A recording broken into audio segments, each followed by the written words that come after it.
ni kwa mara nyingine tena tunaweza kuonana katika mitandao ya kijamii.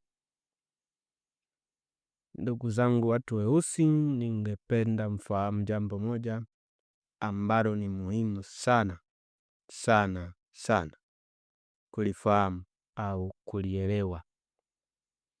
Jambo hilo ni kwamba watu weusi ndiyo taifa teule. Yaani ukisikia ile historia iliyo katika Biblia kuanzia kitabu cha Mwanzo hadi kitabu cha Ufunuo, ni historia ya watu weusi. Ni historia ya watu weusi. Kwa mara nyingine narudia, ni historia ya watu weusi.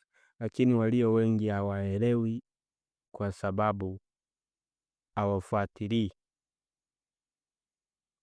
au hawawi makini katika kusoma. Na sisi tulikuwa huko, tulikuwa hatufuatilii au tulikuwa hatuyaoni kama yanatuhusu, kwa sababu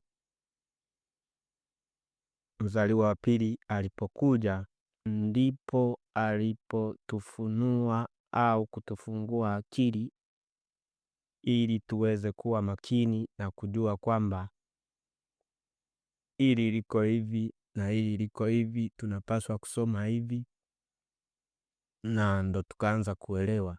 Kwa hiyo hata ndugu yangu ambaye bado hujaelewa au hujaingia katika tafakari au hujapata mlango wa kuingia katika kuelewa mafundisho au kuelewa kuwa Biblia ni historia ya watu weusi, nitakujuza kidogo. Angalia kwanza bara tulilonalo au bara tulilomo la Afrika.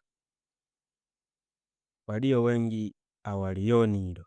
Sisi huku ndo tuna kila kitu, yaani tuna asilimia kubwa ya kila kitu ambacho rangi nyingine wanahitaji au wanapenda kutumia katika malighafi. Jiulize kwa nini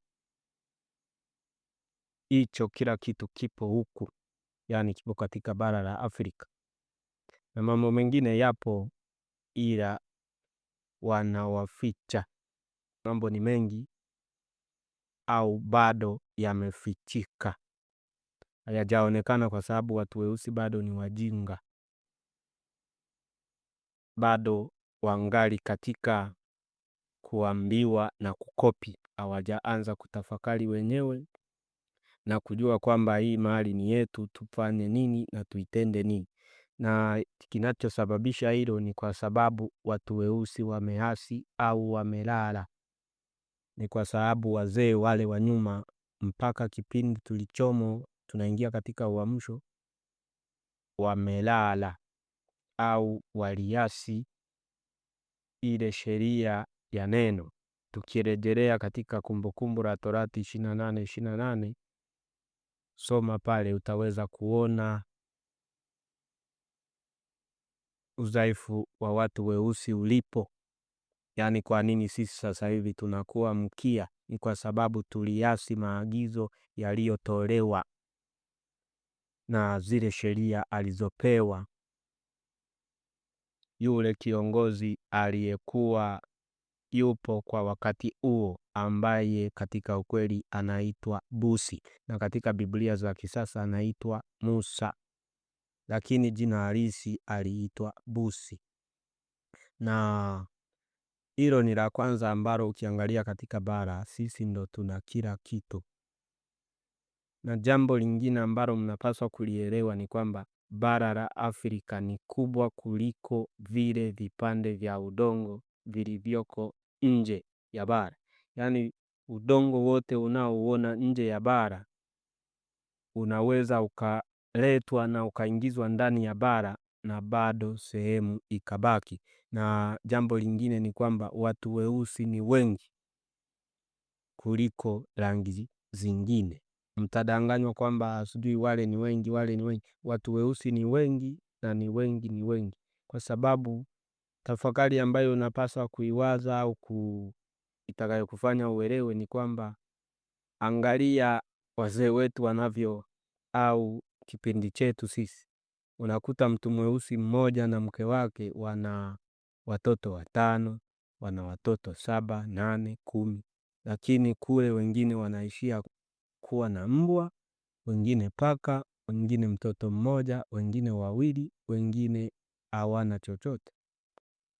Kwa hiyo hapa kinachoweza kutusaidia sisi watu weusi au wale ambao bado hawajaweza kuelewa uhalisia wa neno au hawajaweza kutambua njia ambayo ni sawa au njia ya kutuelekeza katika ukweli, tunawatafakarisha mambo madogo madogo ili muweze kunyanyuka kifikira kwanza. Ina maana mtu anapokuwa mjinga, sio rahisi kuelewa, sio rahisi kutambua kile anachopaswa kufanya au kile anachopaswa kukiendea. Kwa hiyo mambo madogo madogo tulionayo ndiyo yanaweza kutunyanyua na kutuelewesha kipi tunapaswa kufanya, na ukweli tayari upo. Ndio maana unaona sisi tunaongea au tunawajuza kidogo kidogo kidogo kidogo, mtaweza kuelewa. Lakini ambao bado hawajaweza kupenya au kuelewa kile tunachozungumza au kile ambacho mafundisho yanazungumza kupitia Mzaliwa wa Pili na Imani Mchimbwa katika lugha ya Kiswahili, watu weusi ndiyo wa kwanza kuumbwa. Yaani yule ambaye wataita Adamu alikuwa ni mtu mweusi, na Adamu ni jina ambalo ni la wazungu, ndo walioleta hilo jina la Adamu, lakini yule mtu wa kwanza aliitwa Moto. Moto ndiye mtu wa kwanza kuumbwa na jina lake aliitwa Moto, na alikuwa ni mtu mweusi, kwa sababu tukiangalia katika fikira au kufikiria au kulingana na neno, tunaona kwamba kulingana na ukweli, tunaona kwamba mtu mweusi anaweza akazaa rangi nyingine, lakini rangi nyingine haiwezi kumzaa mtu mweusi. Yaani rangi nyingine wote unaowaona nje huko ya bara au hata walioko ndani ya bara hawawezi kumzaa mtu mweusi kama mimi naye niona, bali anazaliwa chotara ambaye ni metisi. Kwa hiyo hilo tunarejelea ya kwamba mtu mweusi ndiye wa kwanza, na ndo maana panaletwa mafundisho ya uongo yanayosema kwamba mtu wa kwanza alikuwa nyani, ili kuondoa ile kweli ya kwamba mtu mweusi ndiye wa kwanza, kwa sababu ikionekana kwamba mtu mweusi ndiye wa kwanza, tayari watu weusi wataona kwamba wao ndio kila kitu na ndio chanzo na ndio mwanzo wa mambo yaliyoko katika dunia, na yote yaliyoko hapa ni ya kwao, kwa sababu watu weusi ndio kichwa na sio mkia. Lakini tunakuwa mkia kwa sababu ya uelewa, elimu tulioipata, kwa sababu ya mafundisho tuliyoyapata katika dini, sio ya ukweli. Ni mambo ambayo hayawezi kutusimamisha na kutuweka katika njia ambayo ni bora. Watu weusi mnyanyuke na muelewe ya kwamba nyinyi ndio taifa teule.